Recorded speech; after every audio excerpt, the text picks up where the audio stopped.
منہ کالا ہو تو کوئی نہیں، دل کالا نہیں ہونا چاہیے۔ ابو لہب کا کیا معنی؟ شعلے کی طرح چمکتا ہوا چہرہ رکھنے والا، اس کو اسی لیے ابو لہب کہتے ہیں۔ چہرہ اس کا بڑا چمکدار تھا، دل کالا تھا، جہنم کا ایندھن بن گیا، قرآن نے پھٹکار ڈالی۔ اور ایک وہ بھی تھا جس کا دل صاف تھا لیکن بلال کا رنگ کالا تھا، اس کا اندر چٹا تھا باہر کالا تھا، اللہ اکبر، لیکن وہ تھا کرموں والا، وہ تھا رحمتوں والا اور حضور علیہ الصلوۃ والسلام کا متوالا۔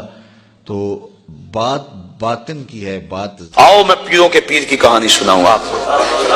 حضرت شیخ سعدی شیرازی فرماتے ہیں کہ ایک بندہ مطاف میں کنکروں کے اوپر پیشانی رکھ کے زاروں کے تار ہو رہا ہے اور کیا کہتا ہے؟ اللہ مجھے معاف کر دے، نہیں تو قیامت کے دن اندھا اٹھانا، میں تیرا کیا تیرے بندوں کا سامنا بھی نہیں کر سکتا۔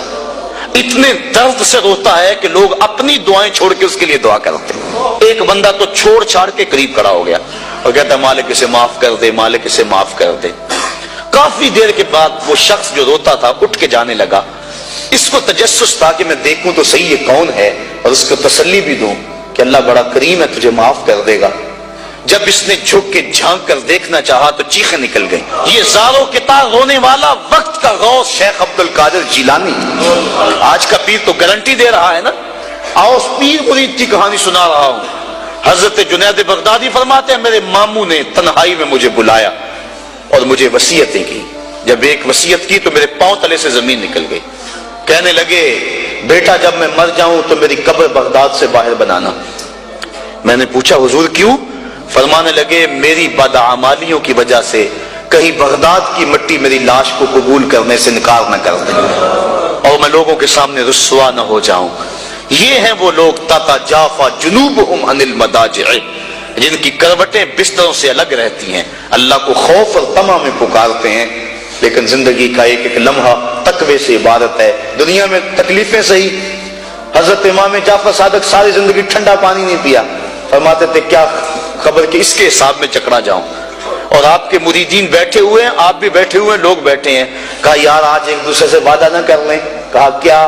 کہا ہم میں سے جو بھی جنت میں جائے وہ دوسروں کو ساتھ لے کے جائے۔ غلاموں نے کہا حضور ہم آپ سے وعدہ کریں، ہم تو آپ کے سہارے پہ بیٹھے ہوئے ہیں۔ کہا تم نہیں جانتے آخرت کے معاملے بڑے سخت ہیں۔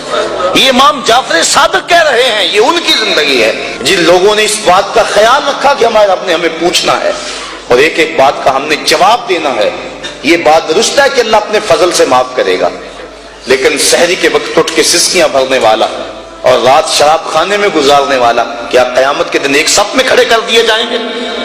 یہ کیسے ہوگا؟ غریبوں کا خون چوسنے والا، بیواؤں اور یتیموں کا مال لوٹنے والا اور رات کی تنہائی میں ان کی مدد کرنے والا کیا ایک صف میں کھڑے کر دیے جائیں گے؟ ایسا کیسے ہو سکتا ہے؟ تو صاحب وہ تقویٰ ہے کہ انسان اپنی زندگی کے ایک ایک قدم کو بچا بچا کے رکھے کہ میں اللہ کی ناراضگی سے بچ جاؤں۔ دین کی بات پھیلانا صدقہ جاریہ ہے، ثواب کی نیت سے ویڈیو کو شیئر ضرور کیجیے۔ جزاک اللہ۔